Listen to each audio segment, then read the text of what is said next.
All right, we're gonna continue on and do our second video around glue beds, where we got this result last time. I learned a couple things since doing the first two, because it's been a while since I did a glue bed die. And I think this time I was just going with like the split down the middle. I'm gonna go with 3 different colors. I've got like a blue, a light blue, and this pink. Well, hello, Aspen, joining us. And we're gonna try this out and see if I can get this in a little bit more of like a crazier swirly pattern and see how it turns out. So let's get into putting the dye into the bed. So it's time to put the dye in. We always gotta clear the bubbles, hopefully before you throw the acetone and the dye in there. So we're gonna drop in some pink in the middle, dark blue on the outside, fill in some lighter blue, and then I decided to put some pink in some of the corners, and that's gonna turn a little bit purple, which is totally fine.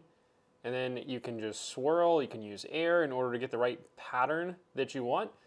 Stick with it until you have something that you're happy with before you stick that disc in. All right, after swirling a bit and using just some air to move some of this around, it's time to hit this back with a little bit of the, take some of these bubbles out. Who doesn't love playing with fire?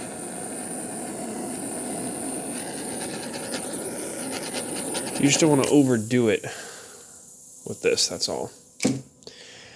All right, nothing too crazy, so I just want to see how this turns out. Some pinks kind of coming through here. I'm not truly too worried about how this is going to turn out. We're just going to throw another one in there. I'm going to go clean up the disc first before I even touch this, and we'll set it. All right, we're going to take this 750. Yeah, I think it's 750 plastic PA3. This is in my bag.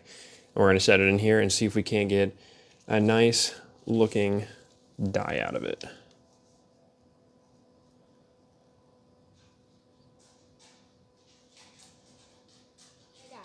It's been a full day. It's been sitting in the dye bed. This is my PA3 that I bag and throw. What do you think? I think it'll be gooey. You think this will be gooey? Without gonna touch it. Well, you're gonna get glue on your finger. And dye. Actually, don't touch it. Don't touch it. No, no, no. Crazy Daniel. Wow, this looks really good. Sorry, but I have to touch it. Okay. So, we're gonna have to wash it off, but what do you think? Is that pretty cool? Yeah. Okay, camera. What do we think? Initial impressions? That's what we're looking at. We're gonna go clean this up with some hot water now. You're gonna clean me up too. So let's check out how our PA3 turned out in the sun. This one had a little bit of a white to cream color on it. It was just an X out, and I found this from Replay, and I've been bagging it since as my little bit more overstable throwing putter. Now we got purple, blue, light blue, and we got a little bit of pink in here that makes this disc stand out so much more. All right, that's gonna end it for this dye video. Stay tuned for more. I'm gonna keep doing these and coming out with more of this as I keep dyeing the rest of the discs in my bag.